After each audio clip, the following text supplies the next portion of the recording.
The worst for me is Easter egg hunting, okay? I am a grown adult and I still love to Easter egg hunt, all right? So that I have to like reel back in because when I'm getting my kids ready to Easter egg hunt, my daughter, not competitive really at all. My son, he's gonna be my little competitor. And I'm like trying not to amp him up too much, like, you probably shouldn't push that kid over for the Easter egg, but do what you do, buddy. My family, it's super cool. We'll do like an adult Easter egg hunt as well. We've done where, yeah, we've done where you and your spouse have to be like tied together, like one leg tied together, and go hunt Easter eggs. That that was pretty. That was fun. Oh no, that's But the stuff that breaks marriages because, oh no.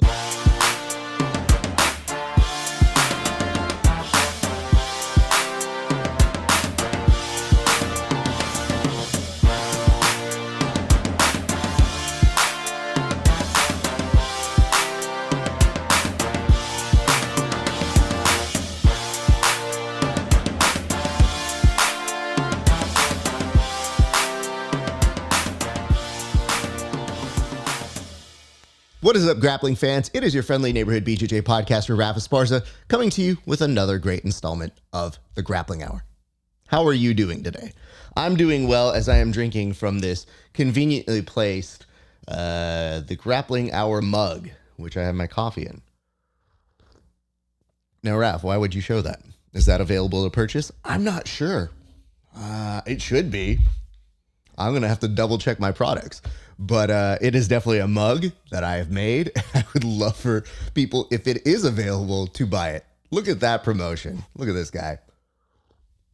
Here's a better promotion. Here's what I want to say. If you guys are watching this right now, we have an awesome guest. We're going to get to her in just a second. But before we do, I'd like to tell you guys, if you'd like to support the show and see these interviews 30 days before anybody else, go on over to HY.PAGE/grappling hour. And all you have to do, $5 a month, you support the show. You see these interviews 30 days before everybody else. And this is important and vital information because a lot of times you'll see things before other people do. You don't want to be like those street trash that sees it in 30 days. You want to see it now. We're an instant gratification society. So why not indulge that and help your buddy Raph by watching these interviews just a little bit earlier than everybody else. And if you want to pay a few extra dollars, you can see extra bonus content that is only available on HY.PAGE/grappling hour. You get to see tape breakdowns of competition matches with the athletes themselves, extra episodes, say about steroids or athletes that other athletes have competed against and respected, and many, many more episodes that you yourselves sometimes pitch to me and I make happen. So go there. Also join our Discord at Grappling Hour, and you can also join us by becoming a subscriber of YouTube. Like, share, subscribe. More on that in a minute. All right, our guest today. She's awesome. I have seen her in interviews. I have seen her fight. And I have to ask, because it's not often, my friends, that you get a fighter who's not just good at fighting, but who also brands themselves as the CEO of Smile Back Training Center, which begs the question, is this the gym that you're about to open? And if so, how does one become the CEO of that kind of moniker for a Smile Center? Yeah, so Smileback Training Center, we have been open for a little over a year and we're getting ready to do a big expansion. We're about to take on almost 6,000 square foot of gym space. It's going to be awesome. Right now we're training in about 1,200 square foot of gym space. So it's going to be a pretty big expansion. We're hoping to have everything done by January 1st. And yeah, so we had back in the day, we had a gym called Fightopia MMA, and that's still our fight team name. But we rebranded it, changed the general name to Smileback Training Center, so it's a bit more inviting for kids, women, things like that. As a marketing standpoint, when you hear Fightopia MMA, it's like, ooh, I don't know if I want my kid in there. So we've just rebranded the name. So now it's Smile Back Training Center, and it's just much more inviting, and you get to see my smiling face. So Okay, yeah. so okay, let's make sure that we do the full introduction here because I was so pressed about that name. I was like, listen, people, Chelsea Connor is joining us today, but the reason why I wanted to ask that is I don't know if you've seen MMA, but most people don't smile. So whenever you get someone who has a nice personality and is actually smiling a ton, you're like, how are you doing MMA? Because to me, you very much are that person in your photos. You've got this light, you've got this very bright personality, and you just scream like totally nice person. And yet you're in the same sport where a champion was just crowned in Sean Strickland, and you go, these two things are similar. So I ask you, for all of these things, why did you guys choose the moniker Smile Back? Because there's a lot of different happy things you can pick or things that resonate with families, but why Smile Back indeed? So like I had just said, it's a bit more inviting. There's also it was when we were trying to rebrand Fightopia, we had looked at X Factor Fitness as the LLC, and then we couldn't get that because that was too used. So we me and my husband were joking around, and I was going through my Instagram photos, and I'm like, looking at all my hashtags that I've used, and smile back was one of them that I kept on using. And I'm like, that kind of just screams who I am. Like I've went through so much in life that for me, and I'm finally at a point that I can like talk about it. For years I've kept it like to myself, but depression was a really big thing that I dealt with, and the way that I combated that was just smile about it. Like if I'm going to stay beat down and hard on myself, and I'm not going to get anywhere, really. So it was more of a just mentality of me switching from like depressed mode to, hey, I'm just going to smile about this, and hopefully I can make someone else's day better than, what I might even be feeling. And I can just put that smile on and make other people feel good. So, yeah. That's so wonderful. And I'm so glad that you are finding your way to a much better journey. It's an ongoing process. So it's not like we could sit here and be like, she's cured. Like, I know there are days that it can be difficult and sometimes very hard to find the smile. But the fact that you have reclaimed that and you've been like, no, I'm not going to let that affect me. And maybe if I can be a positive force for myself, I can do it for others as well by opening up this gym and getting other people out of that hole. I think there's I don't know that you would have maybe seen the show, but there's an episode of The West Wing, and there's this very, very nice story in there where they talk about how some guy's coming to help somebody else, and he's like, why are you helping me? I'm toxic right now. You shouldn't be around me. And he's like, well, there's this old story of this one man who's down a well, and basically, he's down there, and this guy's yelling out, and people aren't coming to help him, and this guy jumps down into the well with him.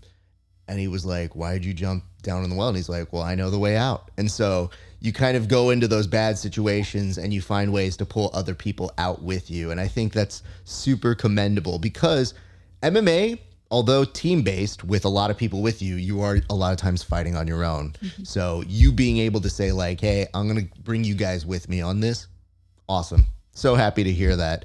And when you see that thing that says CEO smile first, just from the little Instagram part, I was like, oh, so you're not treasurer of smiles or anything like that. So I just had a good laugh in knowing like, that does sound like some place that would be fun to take the family. We're going to get into your origin story in a second, but I would like to know, given what that's done for you, have you found other people and have you been able to relate to other people who maybe have been able to pull themselves out of depression? Because one thing I've learned in my years of doing jiu-jitsu is a lot of people refer to this as therapy. And so when they're like, oh, jiu-jitsu is my therapy. So I wonder, did you have other people? And if so, was that helpful for you in your journey? Yeah, 100%. I'd say, 90% of the people that come into my gym, they all have a story, and they're all there. It becomes, you all become part of a family, So, yeah, that's definitely helped, and that's helped me progress along with hearing other people's stories and how, you know, I can help them with, them getting over, certain things that's happened in their life. And that was something that Drake, my manager, he had told me, hey, do you realize how many people you could impact just by telling your story? And I'm like, wow, yeah, I guess you're right. So yeah, we're definitely moving full steam ahead on making sure we're helping as many people as we can. Good on you. And man, that's so cool because I know sometimes, I think we've all gone through bouts of depression or times that have been tough for us. And, I've recently experienced the loss in my family. And when that happens, you can't imagine the outpouring of love that you get from your Hmm. team, your support. And it's just like you forget, you're like, oh, right, these people are my family too. And so, Yeah. a lot of times people want to be private about their stuff. And I just Hmm. realized I was like, oh, there's no way that happens here. Like they're going to know what happens to you. And, Yeah. you get a real culture shock about it. But everybody was sending notes, cards, Hmm. all the sorts of things that you just immediately in your brain, you go, oh, right. These people want to Yeah. make sure I feel good. And that is so Yes. wonderful. And I'm sure that Yeah. is something that you will be cultivating as well. I want to get into the gym stuff because, Yeah. okay, everybody wants a gym where they can do cool stuff at, but it is one of the hardest things to do. And I know it takes so much. What does sound good though is you have a foundation that you can build upon, Mhm. and that with the rebranding, it means you've already got clients and you've already got some security. But what has been one of the toughest challenges you faced so far in getting ready for this gym that I believe you said is going to open up in January? Yes. Yeah. January 1st will be when we do our grand opening of the new one. Oh, so y'all aren't Um having a real big New Year's Eve party then. So it's going to be a real subdued, let's get to bed early. It's going to yes. be a busy day on New Year's Day. Yes. Yeah, for sure. We might not stay up to watch the ball drop. I don't know. The hardest thing for me is just juggling my training schedule and also having to be present at the front desk, answer membership questions, make sure people are paying their gym dues, all that, and just balancing that like, hey, I'm also a coach and a training partner, and I also need you to make sure you're staying up on your membership. There's a lot of hats, and it's definitely something that I'm learning as I go on how to address people in the correct ways to make them, continue to want to come back without being, you know, scaring them off too much. So yeah, it's a pretty big juggling act. I can only imagine because in my brain, the gym owners that I've seen, when they fight and they're doing a kind of admin role or they're doing extra Mhm. stuff in terms of taking care of the gym, it adds up. And you start thinking to yourself, like, how are you able to Mhm. be an active current fighter, build a Yes. gym, and still Hmm. dedicate to both? A lot of that comes down to having good people and doling out responsibilities. The hard part is right at the offset. It's usually the onus is on you and I'm sure your family and those you're closest to. So I did wonder what that would be like. But having said that, because I don't want to just go down that route, what has been the most surprising thing that has been great about the experience in prepping this gym so far? The most surprising thing is, Or um, unexpectedly wonderful or surprising thing? Because here's what's happening. Like, it's a lot of work, but there are some moments that you go, oh, I didn't yeah. know this was going to happen. I didn't expect that. Um, I mean, honestly, the entire situation is surprising to me because when we rebranded and we opened it up, our plan was to keep it small. We had had a big gym before. And honestly, it was me and my husband paying the bills to the gym. We really didn't have a lot of people. We were focusing solely on MMA fighters. We didn't have like the women's fitness classes and the kids classes and things like that. So, when we said we were going to open up this much smaller gym that we have now, we were just going to keep it small and not worry. We're going to have just enough people.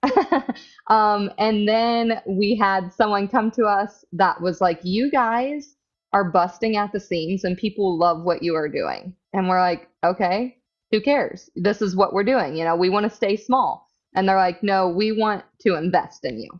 And we're like, uh, okay, what exactly does that mean? So that the whole when I'm saying like the entire thing is a surprise to me, literally the entire thing is a surprise because this wasn't the game plan. It was just to have a little small location and train our people. We didn't want it to get as big as it's getting, but we're doing it the right way, and we have a lot of really good people in our corner and a lot of support from the community, from everyone. So it's all a surprise.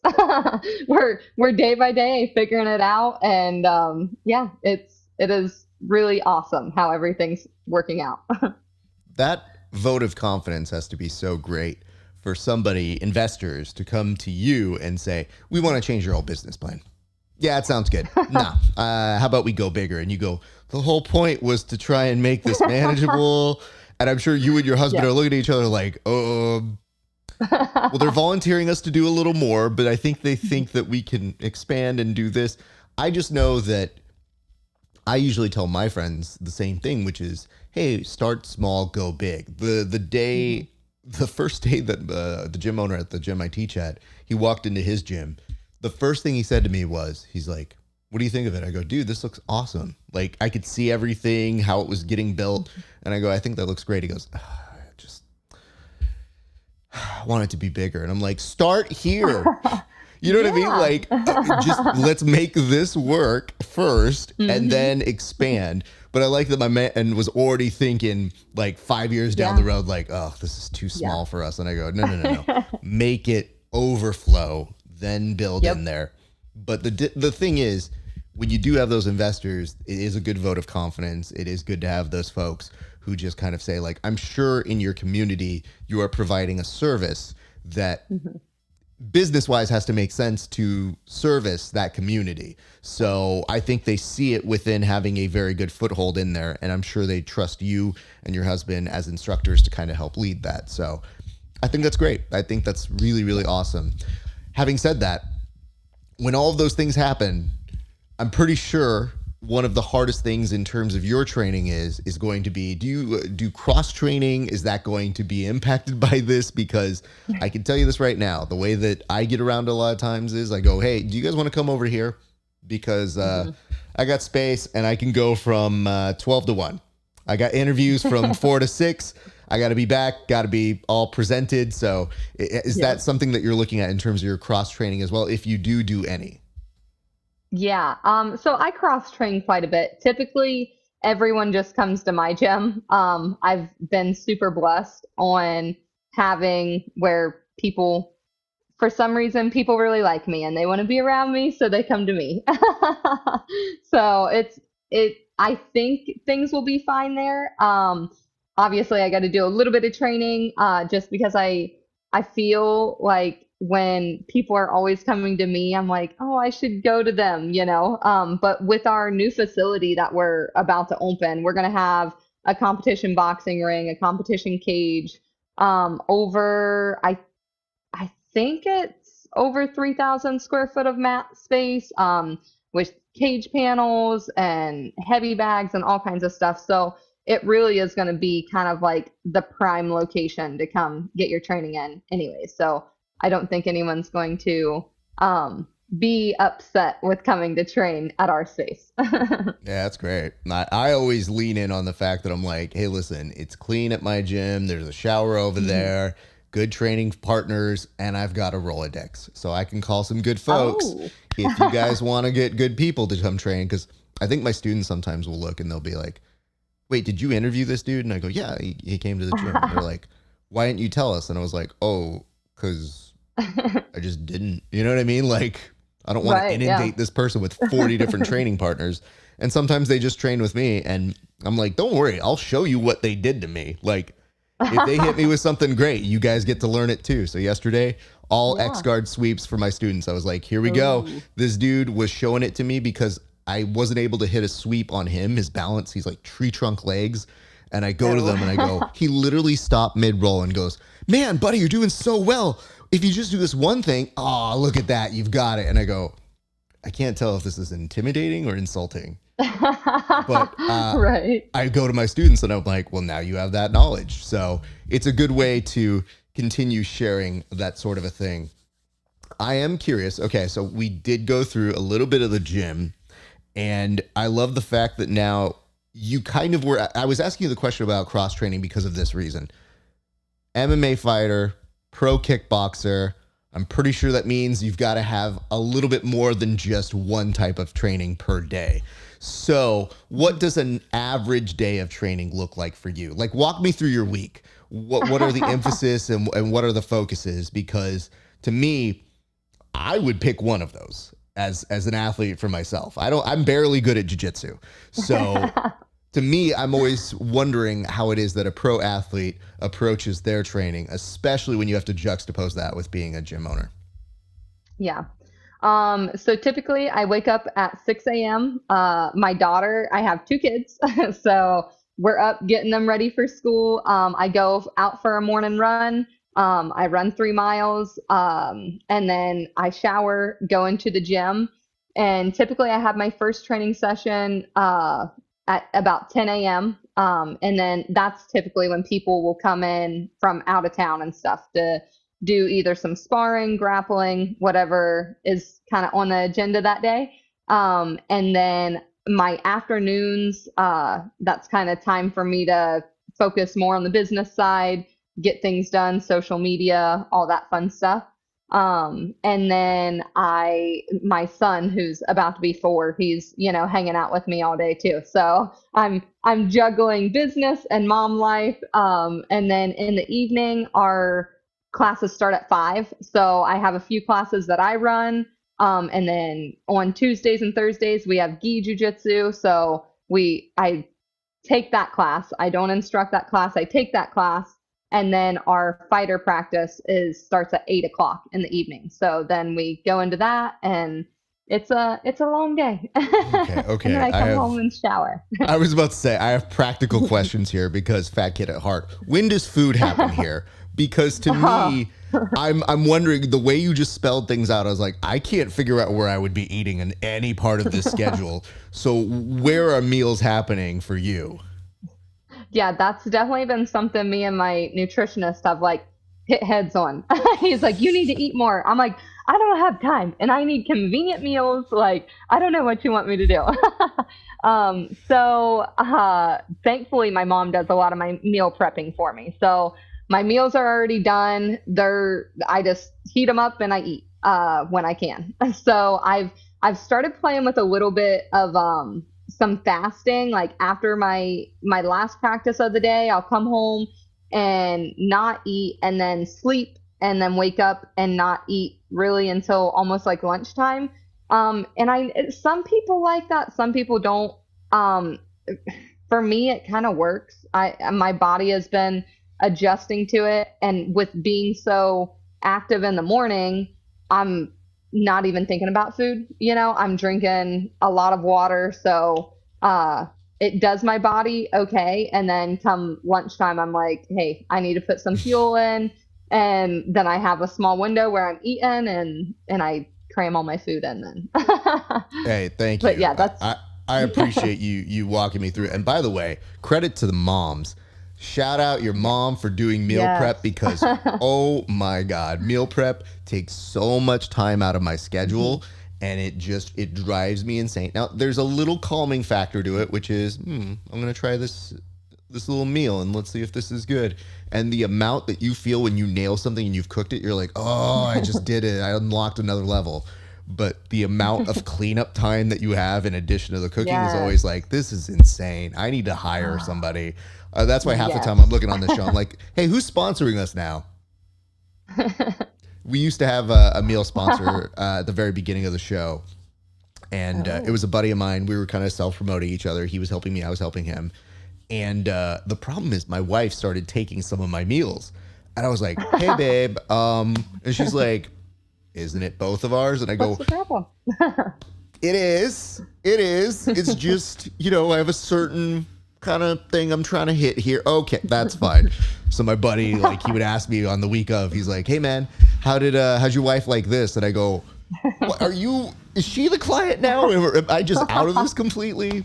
But the reason why I ask this is because I tend to not eat. So I don't do fasting on purpose, but I don't like to eat before I go to train. Mm-hmm. Conversely, I train so that I can eat what I want. Mm-hmm. So I don't subscribe to that, like, don't eat anything, because I go, no, the whole point of doing this is so that I can have food. Right. I'm not, if I got to fast or I got to do something crazy, it means I'm fighting, and I'm not fighting. So I'm good.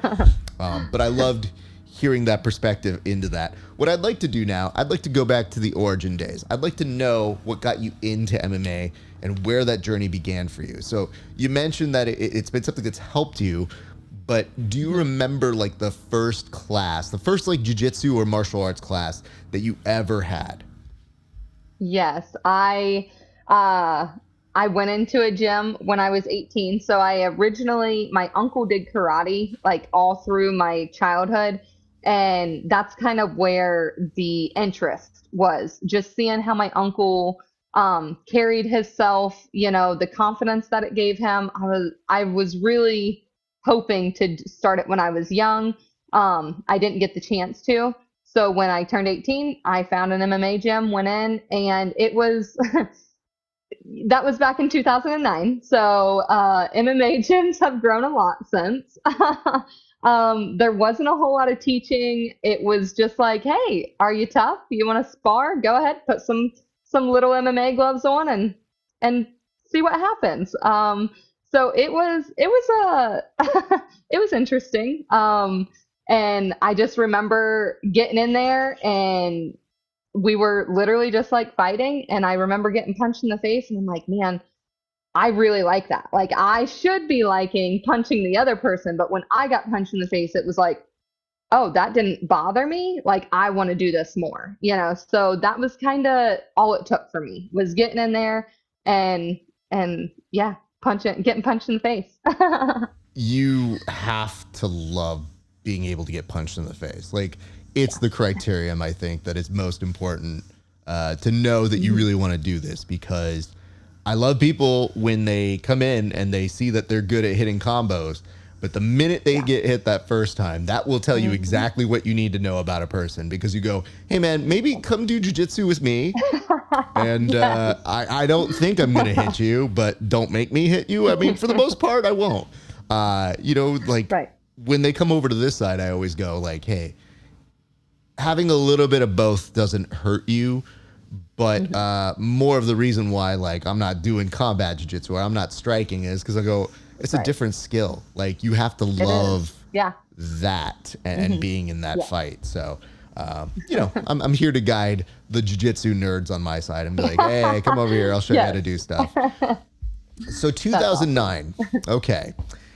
You put it the nicest way I think I've ever heard a guest put the dark golden ages of MMA, because you're right, it was a very different time. And was this in Ohio when you were training in 2009? Okay, that's a different beast into itself. So you take all those things, and I wonder now, given what you know, especially as a gym owner, what do you wish you could have implemented differently in 2009 for a student like yourself? Now, I'm not saying you would have quit or you would have done more, but you have more knowledge and experience now. So what would you have liked to have done differently or implement differently for somebody who is just starting to come into this world?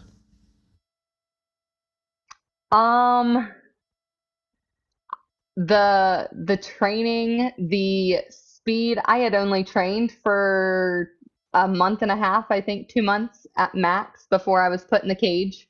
And it was like, yeah, go ahead and get you a taste. So I definitely, that is something that we implement to this day, of like, hey, you're going to train for at least 6 months before we put you in there. We're not just going to serve you up and throw you in there. So that's the thing that I would definitely focus on the most. That's a very measured answer. And I think 6 months, it can be a very big amount in the learning curve, depending on the student. Some, I'm sure you're probably looking at it and you're like, no, you need more than 6. But like, I do this thing with my jiu-jitsu students, and I don't think jiu-jitsu has as high of an injury rate per se, but when they first come to my class, I had a new student yesterday, and I do the same thing with him that I do to all of them who start off day one, where I go, hey, listen, we're about to get to the fun part. Everybody gets to roll. You don't get to roll. You get to sit with me, ask me any question you want, and maybe in about 4 or 5 classes, I'll give you permission to do it. I go, but if you're really dead set on training, the only person you can train with is me. And that way, we keep it safe. I go, I have a perfect record of never hurting anybody. And just make sure what you want to learn now, you can ask me any question you want. And they'll be looking over. And my favorite question is always, how do I do that? And I go, oh, you're going to be great. Oh, this is going to be so much fun. So I think I share a perspective with you. Yeah. Having said that, though, and you can tell me if I'm getting any of this wrong. You seem like somebody who, even though on the exterior, wonderfully nice, powerful, awesome, there has to be something competitive in you. So maybe that day one when they pushed you in might have been right person, right place. Because the minute you got punched, I'm pretty sure you were like, oh, I know what this game is. Yeah, I kind of want this game. And it just happened to work out that way.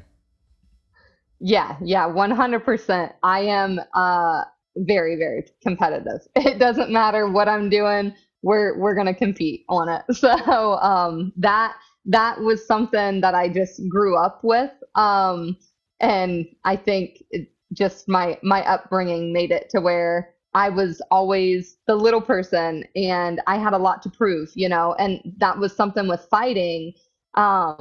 It really like did something for me of like, I'm small and a lot of people underestimate me and I can like kind of show off, like once I get in there, like it really just goes to show, even though if you're the smaller person, you still can do big stuff. So. Oh my God, that's awesome. Okay. This is the question I normally ask with competitive people, and that's almost everybody on this show. Do you have an embarrassing moment where you recognized, oh, I think I'm being too competitive, that has nothing to do with martial arts, and specifically may have more to do when you're around other civilians, perhaps a bar trivia night, perhaps a game night, perhaps one where you had to remove yourself from the situation because other people were like, maybe your husband are like, let's not do that. Do you have one of those moments? Oh, there's a lot of those moments. I'd say probably my the worst for me is Easter egg hunting, okay? I am a grown adult and I still love to Easter egg hunt. All right. So that I have to like reel back in because when I'm getting my kids ready to Easter egg hunt, my daughter, not competitive really at all. My son, he's gonna be my little competitor. And I'm like trying not to amp him up too much, like, you probably shouldn't push that kid over for the Easter egg, but do what you do, buddy. Like, and mommy, like I know how I get down when I'm Easter egg hunting. So that's probably where I become most competitive. Okay, hold on. I need a clarifying For no question. reason. I need a clarifying question here because the way you described it was, oh, I get competitive for Easter egg hunt. And I thought, is she also in on the Easter egg hunt? Did the other adults not clue her in on where they hit everything? Or like, don't tell me. I'm going to get out there and find it on my own. Or now is it a vicarious like, yeah, we're going to do this, little man. Yeah, we're going to find those first. Do not let me down. Like, is that where it goes and you funneled it into your kid? It's kind of both. So I definitely kind of try to steer my kids in the right direction of where the good eggs are. But my family, it's super cool. We'll do like an adult Easter egg hunt as well. We've done where you and your spouse have to be like tied together, like one leg tied together, and go hunt Easter eggs. That was pretty that was fun. Oh no, that's the stuff that breaks marriages, because Oh no, that's you being tied to your spouse who's like your partner, Yeah. the person you love the most. All these great things, and all of a sudden, if they're screwing it up, it's like right leg, same Yeah. time, right leg, same time. Don't screw this up. So like, oh my goodness. I have to ask, did you do one this year? Oh, this year we did not do one this year. No. No, Okay. we didn't, So sadly. let's go back to the last one you did. When's the last one you guys did one as a tandem? Oh goodness. That has been quite some years. Okay. Because after that, the spouses were not a fan, and my sisters weren't really because they don't like getting beat either, but I typically always win. So they were like, "This is stupid. We don't want to do it." So we no longer do it with the spouses. We just hunt them all as individuals. Hold on. That was not part of how that story ended, I thought, at all. You left it open-ended, like, we still do it. It's a fun family tradition, no big. Instead, I asked the follow-up question is, no, Raph, we canceled it, actually. That story got way darker than I thought it was going to be, where it's like, I just love the fact that you're like, Raph, I got so competitive. I might have canceled a family tradition. Yeah. So, hey, listen, you know what it is? You know what I say to them? Jealous family members, man. Yeah, That's really what it comes down to. Right. I have to ask this as well. Are you, because this is a special type of person. Are you competitive and a trash talker, or are you just competitive quiet? I'm competitive quiet. I I struggle with the trash talking. I'm not a trash talker at all. Like if for me, and I understand it. I understand why people do it, but yeah, I just want to prove to you. I don't got to tell you. I'll just go out and do it. See, That's kind of my okay, mindset. but that you're the more dangerous type, because I'm the Yes. person. My wife puts this very well. She says you're only highly competitive with 10 people, and she's like, it could be anybody that beats you, and you're like, yay, congrats, hey man, good job. She goes, but if it's one of those 10 people, you won't stop until you beat them. And it's, I understand that about you. And I go, oh yeah, that's pretty true. It's actually, I can say that I've played darts for too long with some of my friends because it's one of the 10. And the way that she puts that is she's just like, what happens though is that if you are or are not having a good time, it doesn't matter. You're still talking trash to people. So I let people know up front, like, I'm not happy with this. Here's what's going on. It's the quiet assassins who are over there that are the ones that you really have to watch, because you go, oh, they're going to murder you and you won't even know it. Oh, man. Yeah. Okay. Don't play Candyland with her. Noted. Got it.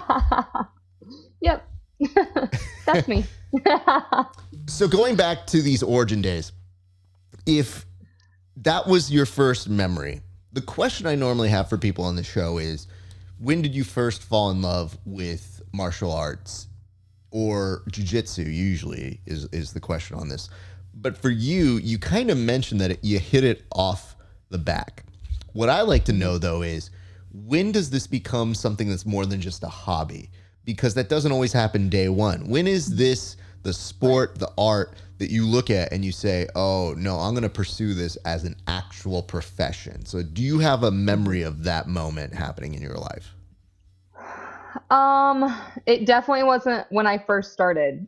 Because for when I first started, girls fighting was still kind of like, it was kind of a taboo thing. You showed up to an MMA fight and people were like, hold on, are the girls doing what the guys are doing? Or are we like putting some oil in the cage and they're fighting in bikinis? Like people thought it was like foxy boxing type stuff. So for me back then, I wasn't thinking there was a career to be made out of it. I just liked to do it. It was a hobby. And then I got pregnant, had a kid, took some time away. And when I started training with the gym that I'm currently with, that was when my coach, who is now my husband, he was very adamant, like, hey, you can go pro in this. And I had literally just gotten back to it because I wanted to lose weight. I wasn't even looking to compete. I was just like, it's something that I like to do. I know it's something that's fun for me. So I'll go ahead, lose some pounds. If I compete, I compete. If not, not a big deal. And then I started competing, and it was just like, I don't want to say easy because fighting isn't easy, but I was just moving along very quickly, and I'd say it was probably my third to third to fourth last amateur fight, where he finally like put it in my head like, hey, you're gonna go pro. And I'm like, oh, okay, I guess we're doing this, you know? So then it kind of switched over, and then I had a shoulder injury, had to have surgery to repair that, and then just rehabbing that. And that was a 9-month layoff. And I took one more amateur fight, and went in, did great, and a lot of questions were answered then. And so then we're like, okay, we're gonna go pro, and it was, uh, even in my amateur career, I always went for the top fighters. It wasn't, I was never cherry picking. It was just like, hey, whoever's gonna fight me, I want the best, you know? So we kind of jumped in at the pro level going after the best, and we probably should have slowed down and like got my feet wet in the pro division before jumping to the top as quickly as we did. Because that kind of made it to where it kind of made me second guess myself on if I was ready for that level of competition and things like that. So that kind of, I think, delayed my career a little bit, because then I was like, you know, maybe I'm not as good as I thought I was, you know. And it wasn't that. I was just competing with girls that were as good as me, you know, and I wasn't finishing. I was winning, you know, or winning or losing decision fights, you know. And it was something for me that I was like, okay, I know I really love being a mom too, and we wanted another kid, so we took time and had another kid. And now being back to it, getting back to it, I was kind of in the same boat of like, hey, what do I really want to do with this? I love to fight. I just genuinely love fighting, and it's never been about the fame and fortune for me.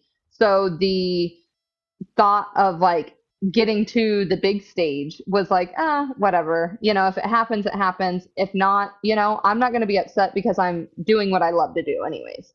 And then fighting Eleni Pereira on LFA, and just the way that LFA treated me, I was like, holy crap, like this is awesome. All right. And then I'm watching Dylan Bucka's story happen, and I'm like, I train with him, and I can, like, I got what he has, you know, like we're kind of like the same person, you know, but he's the male version and I'm the female version. So watching his story has like super inspired me to be like, hey, we're gonna, not that I've not taken this serious, because I very much have, but I've stayed more reserved on like putting myself out there, for people to know me, you know. And I'm realizing now, like, hey, that's part of this. You know, I have to be able to put myself out there. I have to be able to talk about, you know, my past and things like that, and why I'm where I'm at now.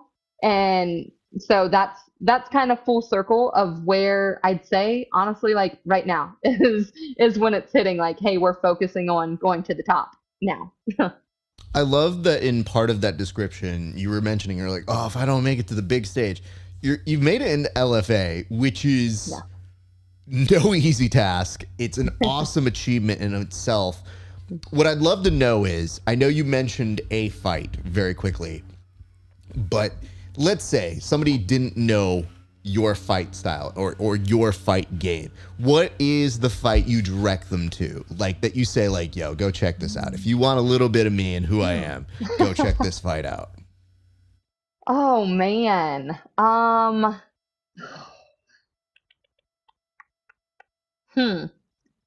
I It's not even the Eleni Pereira fight. That kind of it really shows like who I am, but it doesn't show off like all the styles of fighting that I can do. But it shows like just how tough I am, and like you can see I genuinely enjoy fighting. Like I said, I don't think that's my best fight to be able to watch. I don't know. I guess maybe my last one, but again, I have a injury in my elbow right now, so I wasn't able to wrestle. I'm trying to think. Man, that's a tough question. Which one? Um, there's one as an amateur, I guess, that I would say, but my shoulder was torn in that one. There's so many things that like when I go into fights, I'm like injury prone. I get injured before my fight, and then I have to go in, and game plans change. So for me, I'm super well rounded. I can strike if I need to strike, and I can take you down if I need to take you down. So it's really just like game planning what their strategy is, like what they're good because especially with females, there's a lot of very one dimensional. They're not well rounded. So each fight that you watch of mine is going to be different because I'm going to, if they're a good striker, I'm going to look to take them down. If they're a good wrestler, I'm going to make them stand up and strike with me. So, yeah, I don't know which fight I would honestly direct someone to watch. My last one was pretty dominant uh with my striking and my takedowns, but I didn't pursue the girl on the ground. She was a purple belt on the ground, so I gave her due respect. And my elbow was like horrible going into that fight. So I wanted to keep it standing because I just couldn't go to the ground to finish. Here's something that I've kind of picked up in our conversation, which is that it seems like every break that you've had, be it for injury, losing some weight, having a kid, you've only gotten more thirsty for wanting to compete in MMA. It feels like every break you had, you were kind of like, I don't know, we'll see. And then you come back and you're like, man, I really love this. Do you think that that helped to give you some of the mental resolve you have? Because let's face it, mixed martial arts, one of the toughest mental challenges you will ever experience in just this life. But for you, it seems to maybe have given you more focus. So during those little extended breaks, whether it's injury or taking time off, did you find something that really resonated with you? Or did you find like something that you were like, what is it about MMA that made you want to keep coming back? I'm crazy. I don't get it. I've tried to distance myself from it and be like, this, I'm a mom, I shouldn't be doing this. It's selfish of me because it does consume so much of my time, I've tried endlessly to be like, I'm not gonna do this anymore. And it keeps me mentally where I need to be in life. It builds my confidence. It helps me just with myself. So it's a me thing, that's why I keep on doing it. It helps me more than I could ever explain, honestly. I have to say, it is a selfish venture in some degrees, but so is positive taking care of yourself. Like positive self-help is also recognizing finding those things that help you and embracing those things. And I feel like you're very fortunate in this way where you do have a husband who does understand this. He's also in this line of work. Yeah. So it's not like, hey, I got to explain to you why punching people in the face makes me feel all centered. Like, I think he gets it. And having that support system has to be so great. So I think in that way it works out for you. I have a couple rapid fire things as we start to circle, because normally whenever I do interview prep work, as a meme maker, sometimes I try to see what kind of memes a person reshares or puts up. Now, I know these aren't all reflections of you, but they usually have a purpose or a meaning behind it. Now, as I was scrolling through your social media, one that instantaneously jumped out to me was you reposting something that said, steroids, you mean bitch mints?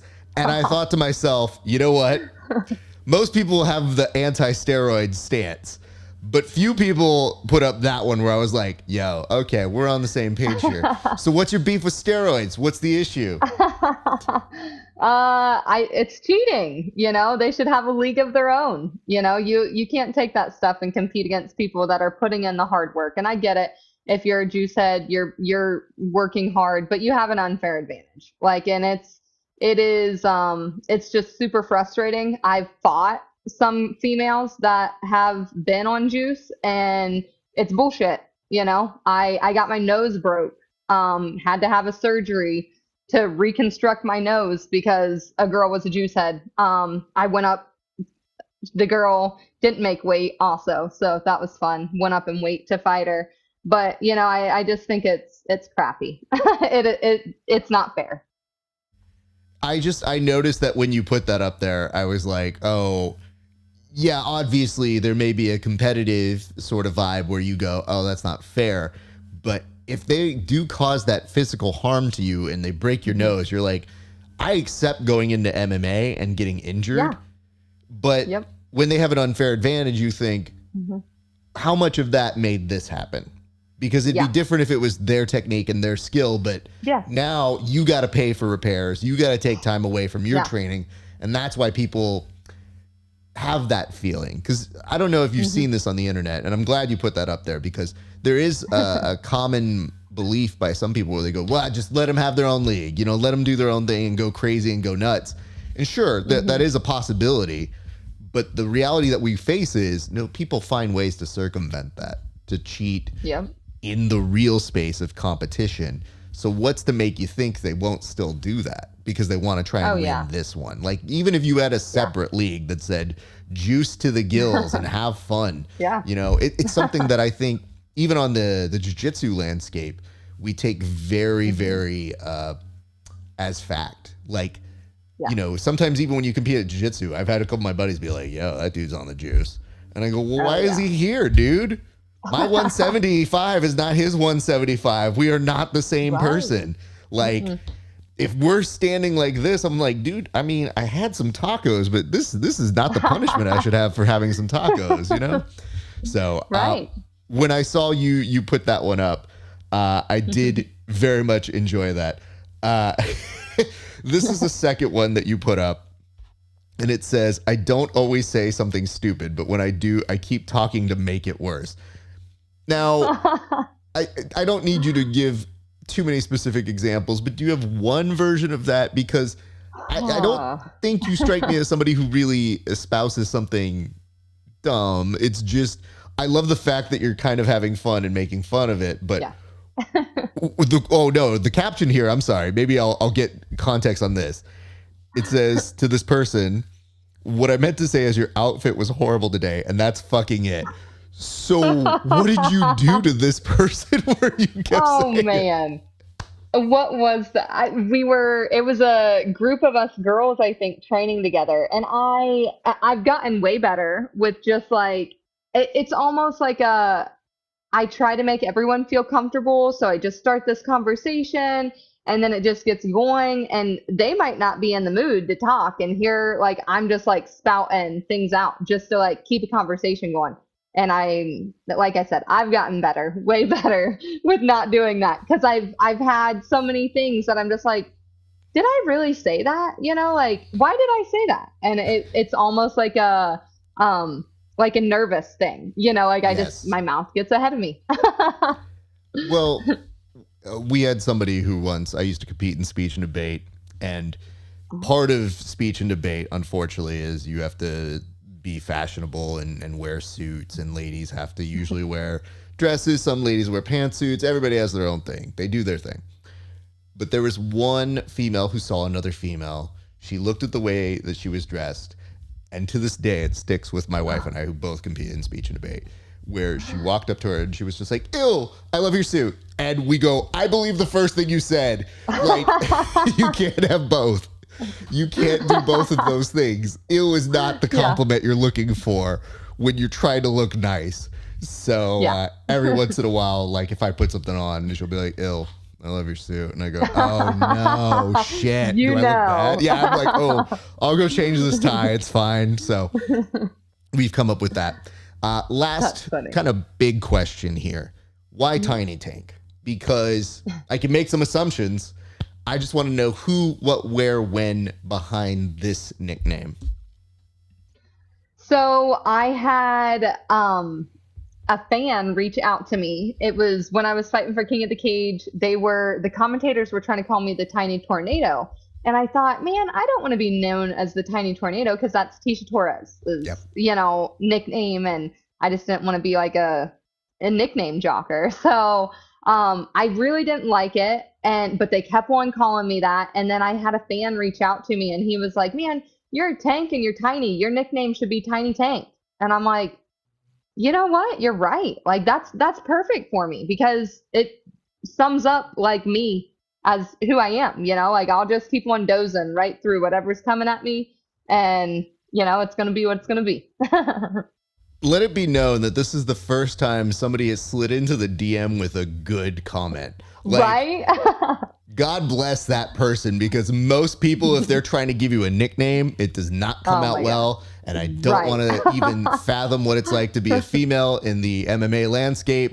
So I'm so happy that worked out for the best, because you can only imagine how it would go worse. But that's so great. Well, listen, Chelsea, I know we're kind of waiting on word for what's coming up next. I know you're potentially looking to have something toward the end of the year, but because there's not anything definitively in the books, I still would love to give you an opportunity to shout out your team, shout out anybody who's been helping you in your fight career. I just want to give you an opportunity. I'm going to put the camera directly on you, but this is a chance to thank sponsors, anybody like that. And then just to remind people what's happening on January 1st, 2024, so that they know exactly where to be in Ohio and they know exactly where to go train so that they can continue building that next series, that next element of fighters who keep their smiles on even through the toughest of times. All right, so shout out to my head coach and husband, Johnny Connor, my boxing coach, Boom, my jiu-jitsu coaches, Kyle and Ronnie, my strength and conditioning coach, Mick Roberts, all my teammates at Fightopia MMA. And then make sure you guys follow me on Chelsea Connor MMA. That's my Instagram and my Facebook. And then guys, stay posted for all the new gym stuff that's coming up. January 1st, we'll be opening up a new location in Piqua, Ohio. So check us out at Smileback Training Center. Chelsea, it has been wonderful to get to talk to you. I'm so glad that we set this up. And more importantly, you can see why you are a nice burning light in this sport. Like, you have come through some of the toughest times in MMA to be not just a fan, but to be a practitioner. And you have found a way to stay smiling and to stay doing a passion that you love and finding that purpose to give people more than just training, I think is so incredible. So credit to you and your husband, and continue keeping up that great work. And I'm very much looking forward to whatever the next fight is. And I would be happy to have you back, because you do great work. And I'd love to talk about fight stuff when that comes up next. So I appreciate you. I appreciate your time. Here's what I'm going to do real quick. I'm going to say bye to you off air, so just stick around for just a second, but I'm going to close this up. And my appreciation to you so much. Thank you for coming on the show today. Yes. Thank you for having me. It's been awesome. I'm looking forward to the next one. Absolutely. All right, you guys, thank you so much for watching. Just a couple quick reminders. If you are not somebody who has liked, shared, or subscribed to any of this, what's wrong with you? This was free for most of you. So all I'm going to ask that you do is you do all those things, you subscribe, etc., etc. But if you had nothing to say in the comment section, how about this? Tell us your most embarrassing competitive moment that has nothing to do with MMA in the comment section. I know for sure for me, it's not an Easter egg hunt. I have other stuff that I've done that I'm not proud of, but that is one that I've realized. I'm like, you know what? I don't think I've ever jump kicked anybody to get an Easter egg full of chocolate. One of the guests might, not me. But also go join us at HY.PAGE /grappling hour to become a member. $5 a month. See these interviews 30 days before anybody else, and you pay a couple extra dollars and you can see some technique breakdowns among other podcasts that we create specifically for that tier. And finally, join us on the Discord, get some conversations, see clips before anybody else, and hear things that are coming up down the pipeline here at the Grappling Hour. My friends, that is going to do it for us here at the Grappling Hour today. It has been a great day for grappling. We'll see you back on the mats.